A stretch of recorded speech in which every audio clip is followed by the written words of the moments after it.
demandez pourquoi la reine a le droit de bouger partout aux échecs, pas vrai? Ah bon? Bon, bah, faites au moins semblant de vous intéresser, ça durera pas longtemps, promis. À l'origine des échecs, on retrouve un jeu perse qui daterait du 3e siècle environ, et que l'on appelait Chatrang. C'est sûrement encore plus vieux, hein, on trouve des traces de jeux en Inde, mais bon, on verra ça une autre fois. Pour aujourd'hui, on s'arrête en Perse, déjà beaucoup pour le bilan carbone. Dans ce jeu, point de reine. À la place, on a un vizir. L'histoire ne dit pas en revanche si son but est d'être calife à la place du calife. Ce vizir, Firs en perse, ne pouvait alors se déplacer que d'une case en diagonale. On est bien loin des pouvoirs de la reine. C'est en arrivant en France, aux alentours du Xe siècle, que serait alors apparu le premier grand changement. Ne comprenant pas les traités échiquéens, les règles en gros, le Firs serait alors devenu la Fierce, la Vierge. La Vierge. C'est loin d'être anodin comme changement.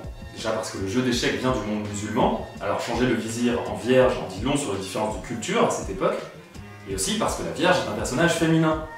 Et un personnage féminin sur le plateau d'échecs, c'est tout bonnement la première fois que ça arrive. Et ça aussi, ça en dit long sur la lente accession des femmes aux postes de pouvoir à cette époque. Quand je dis lente, je veux dire très lente. Quand je dis des postes de pouvoir, je veux dire que les femmes ou des hommes de pouvoir ont un peu plus de pouvoir que les autres. On est au Xe siècle. Bref, au fur et à mesure des années, le jeu est de plus en plus pratiqué par les chevaliers.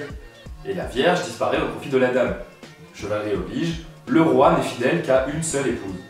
Et donc, la règle du pion promu en dame n'existe pas encore. Il est important de noter qu'à cette époque, une forme n'en remplace pas une autre. Les règles sont difficiles à homogénéifier, il n'y a pas encore de compète à la taverne du coin. Il existe donc des jeux d'échecs avec le vizir, avec la Vierge ou avec la dame, tout ça en même temps. Au XVe siècle, c'est en Espagne que va apparaître la plus grande transformation du jeu. Isabelle Ier de Castille, dit Isabelle la catholique, va lancer le processus de réunification de l'Espagne avec son mari Ferdinand II, et également financer un petit marin qui a de l'avenir, Christophe Colomb.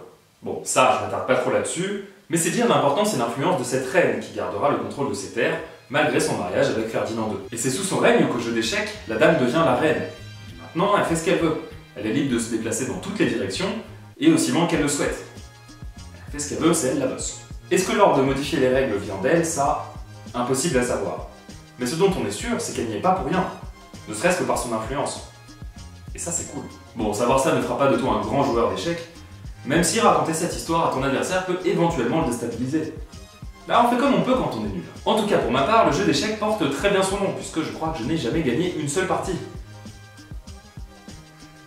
Ouais, bah ça va, je suis merdé, qu'est-ce qu'il y a? Ah, double 1.